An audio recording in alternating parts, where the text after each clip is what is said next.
You are listening to the Purdue Report with Jake Dunn every Wednesday on the Central Indiana Sports Report. Welcome, Purdue fans, to the Central Indiana Sports Report for this week's Purdue Report with Jake Dunn. And Jake, big win for the Boilermakers over IU, one that we absolutely needed. You and I and our IU guys, Grant Schaus and Mike Hutzel, of course, talked about that after the game, so we won't spend a ton of time on that. Want to talk a little bracketology, a little NCAA Tournament, and of course, we're going to preview Michigan State. Another big one, Jake. Confidence meter up a little this week? Yeah, a little bit. I think this game here against Michigan State will really tell us a lot. One that we, kind of need to win here. Keep our line on the 2 spot. The selection committee had their early, reveal for the top 4 seeds. Purdue was slated as a 2 seed, so in order to keep that up, you get a big one here from the Boilers on Thursday. Yeah, that's good news. As we've talked about all year, been a little disappointing. 5 losses, particularly 3 at home, which you just never see. But beating IU the other night helped, and seeing that 2 seed, I think so too. I think that shows that the selection committee really values these tough games that Purdue has played. And yes, even though they have lost 5 games, those are all considered quad 1 losses. So they still, they've lost, but they've lost to really good teams. So that bodes well with the committee. Yeah, glad to see them still on the 2 line here. And I think as important as beating IU is the way that they did it. We talked after the Michigan game that I thought they played a really good second half. So to come out and then back it up with the IU win, I thought it was really important, not only that they won, but how they came out and handled their business. They look like they're on a mission, which was pretty refreshing to see. I'm excited to see what this team can do here on Thursday against a Michigan State team that could certainly come out and beat you, but one that we haven't been too high on this year, Greg. I'm not too concerned, which means they'll probably end up losing. But as even losing 3 times at home this year, I kind of just chalk up home games as wins, which is why it's been so unusual this year. Certainly playing in Mackey Arena, one of the best environments in college basketball. You don't expect a good team like Purdue to come in and lose 3 games, but that's just how the cookie has crumbled this year, and all you can do now is just make sure you don't lose anymore. Some good things that we saw out of Friday's win, I thought, in particular, Omer Meyer, I think the bench is starting to contribute a little bit more. Maybe it's because they were up 20-plus most of the game, but I really liked his game. I really liked Jacobson's games, and Jakari Harris has been playing pretty well too. So developing a little bit of depth. For sure. And it's been really good to see guys like you mentioned, Omer Meyer in particular. I think he's scored in double digits for the past 4 or 5 games or so. It's been really nice to see him get going. And I think he's going to, play a crucial part here down the stretch for Purdue. Jacobson, he's improved. I'm excited to see how he continues to improve next year. We've talked about the potential for Oscar Clough to come back, depending on what the JUCO ruling is that the NCAA decides to, if they decide to allow that or not. Even if they do allow it, obviously there's nothing that's forcing him to come back. But if he wanted to come back, it's sounding like that could be an option. And depending on this ruling, so it'd be nice to have those 2 back, and plus you bring in some recruits here who are in the 4 and 5 spots, and they'll maybe redshirt, but really what we're seeing from the bench here, and think that that's obviously gonna suit you well for March and making a deep run. I think we're going to need something from the bench in the NCAA tournament. I think we're going to need a big performance, and if you're going to pick somebody, I think Omer's probably the guy. He's got that professional experience, like we've talked about before, playing in Israel professionally. That would hope that would suit him well. It kind of seems like he's coming here in full form here. If it's not, at the end of the season this year, certainly next year, I think he'll kind of start to take off and be the main guy for Purdue.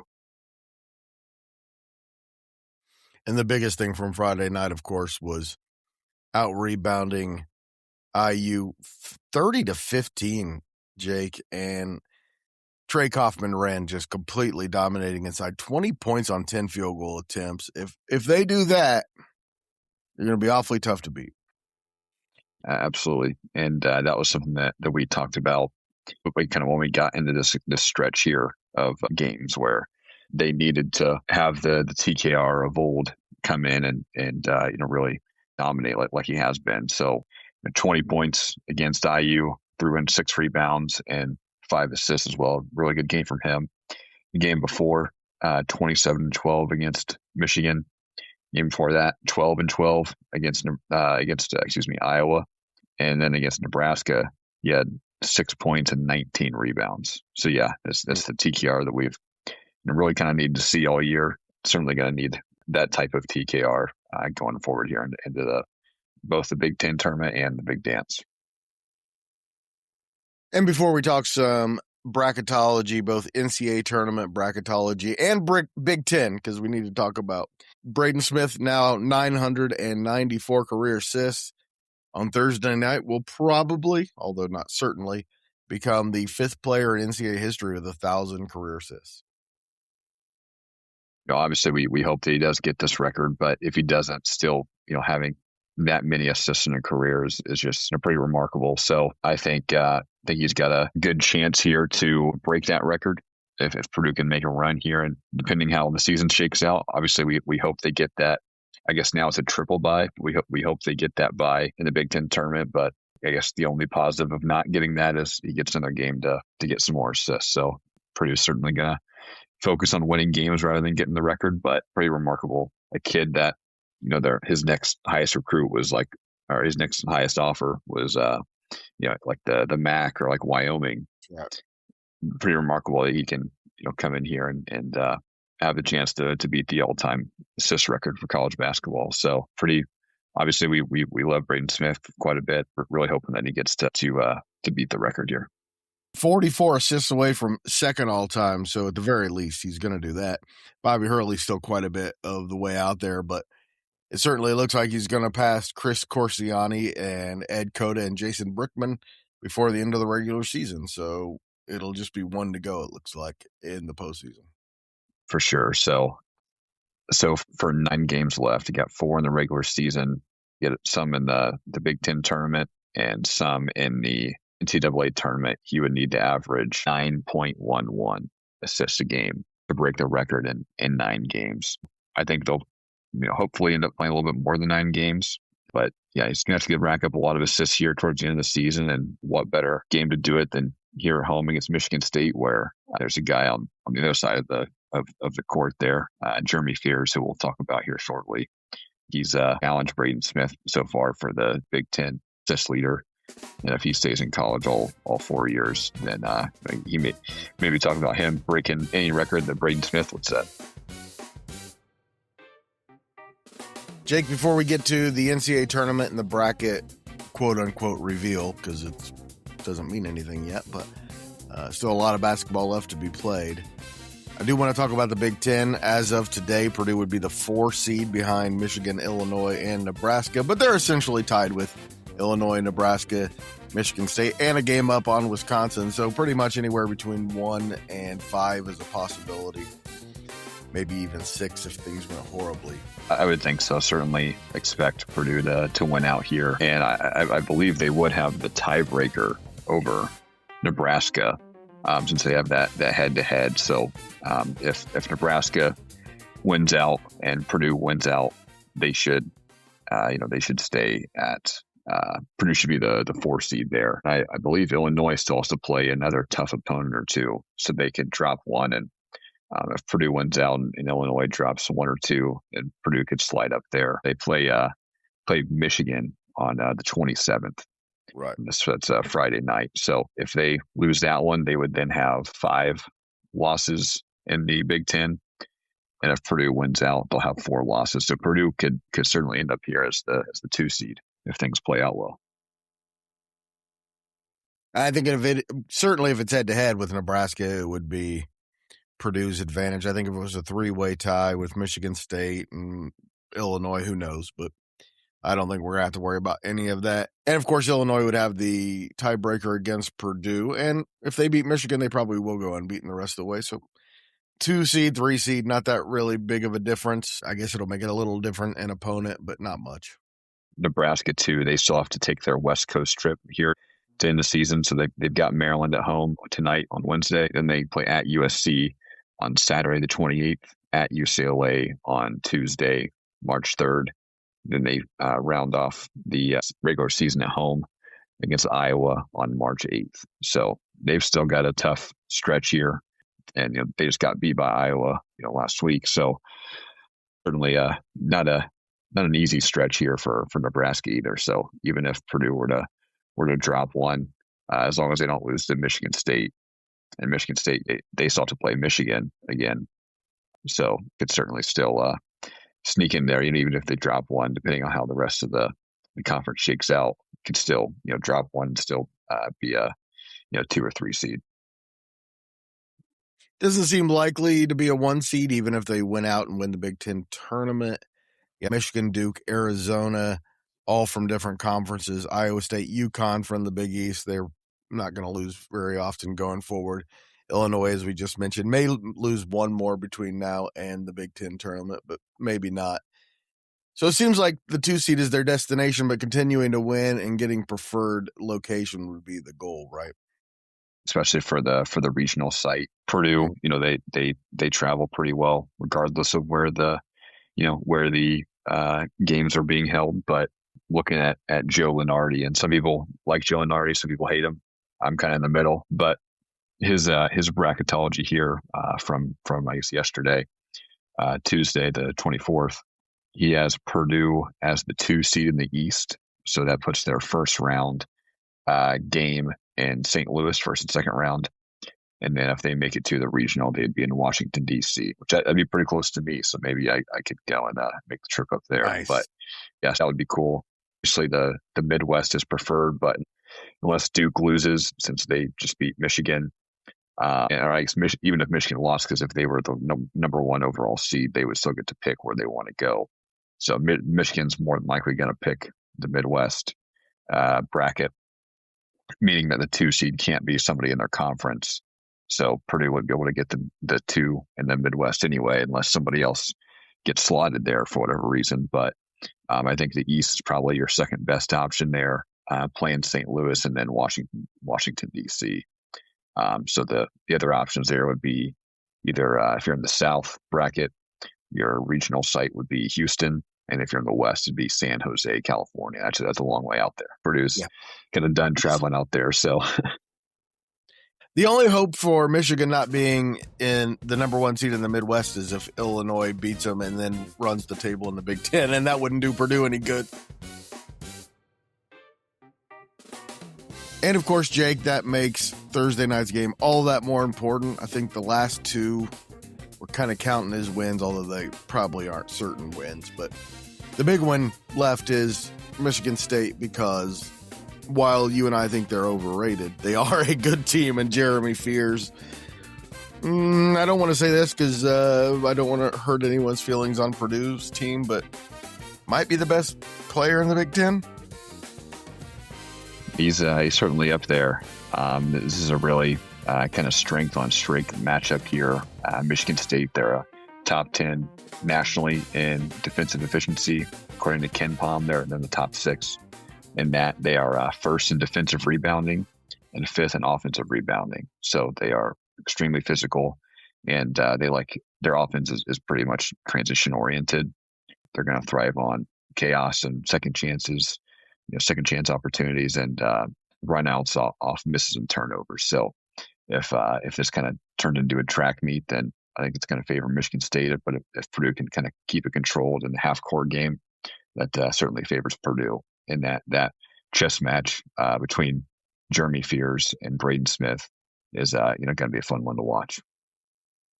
And that really might be the key to the game. Which one of those 2 guys is better, right?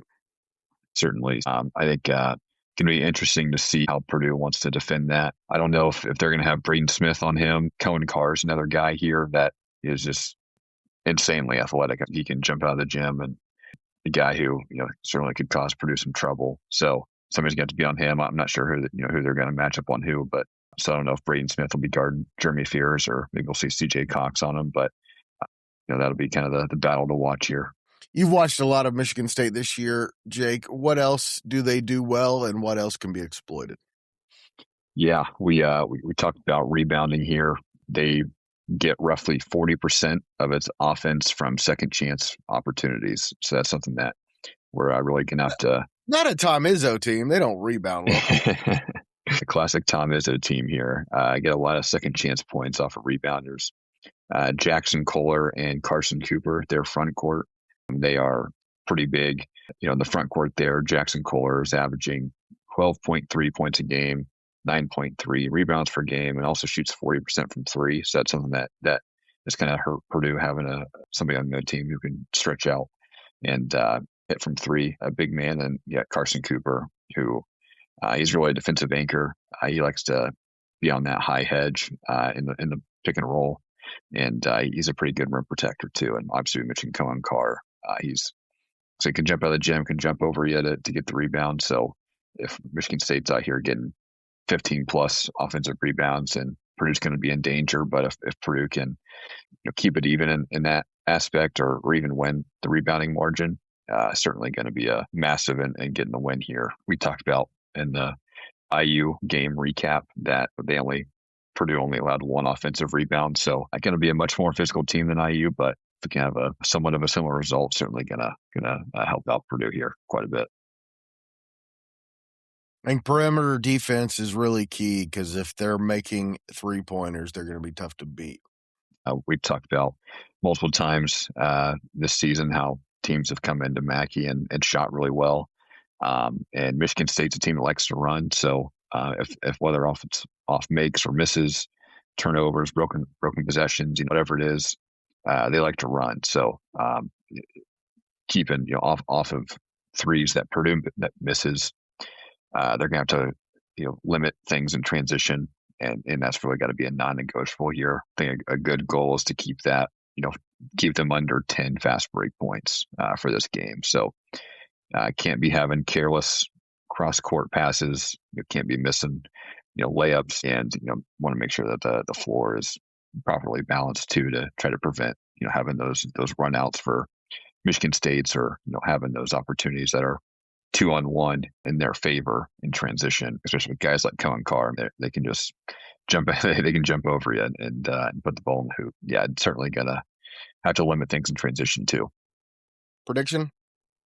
I think the game plan here is going to be to feed TKR. Michigan State like to play one-on-one in the post. If he gets single coverage, they don't bring the double, then I think he's got a really good chance to have a really big game. If they do double him, he can pass it out for kick out threes. As long as he can stay out of trouble, I think he's going to have a good game. And because of that, obviously for Purdue, they're going to have the opportunity to make threes as well. Just the way that Michigan State plays defense, they like to force tough twos. They like to limit assists, and they like to play the gaps. So they are willing to concede some certain 3-point attempts. So Purdue doesn't necessarily need to make 15 threes, but they do need to punish any help on those post-entry passes, need to stretch the hedge coverage and pick and roll, and they need to keep that lane open. So if they're efficient there, that'll certainly supersede any sort of volume from 3-point land that they can exploit. But I think score prediction, I'm going to go Purdue 75, Michigan State 63. So 12-point win here for Purdue. I think Trey Calhoun-Brand's going to have a pretty good game. Jake, for once, I'm going to take under for your margin. I think it's going to be 7-9. I also think it's going to be higher scoring than you said, so give me a 89-80 Boilermakers. Okay.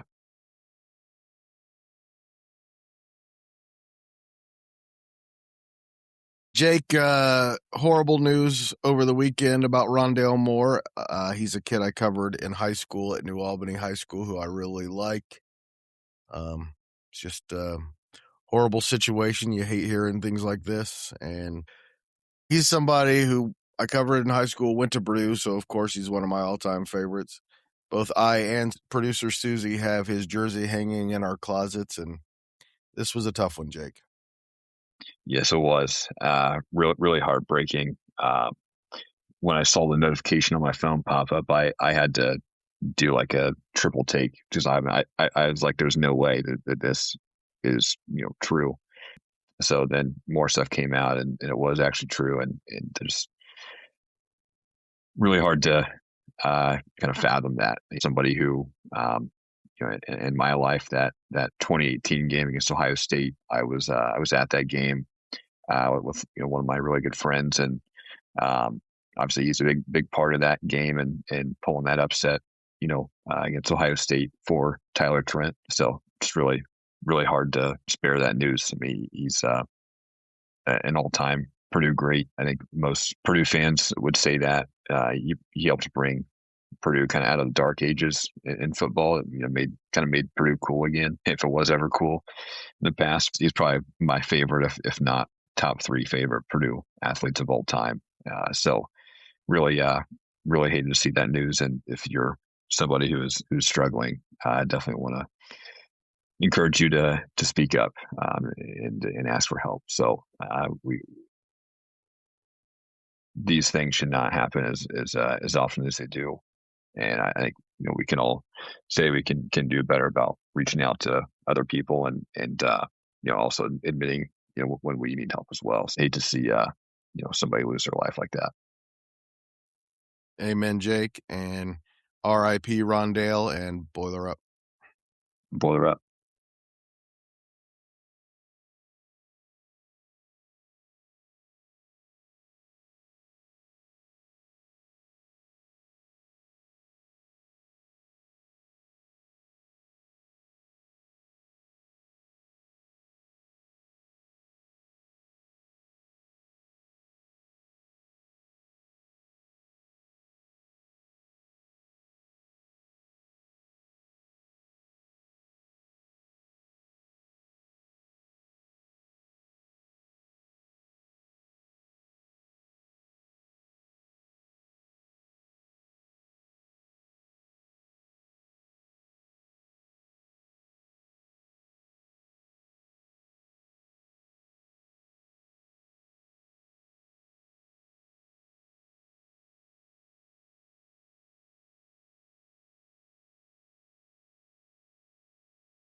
Central Indiana Sports Report is a product of ITG Media, and I love Susie.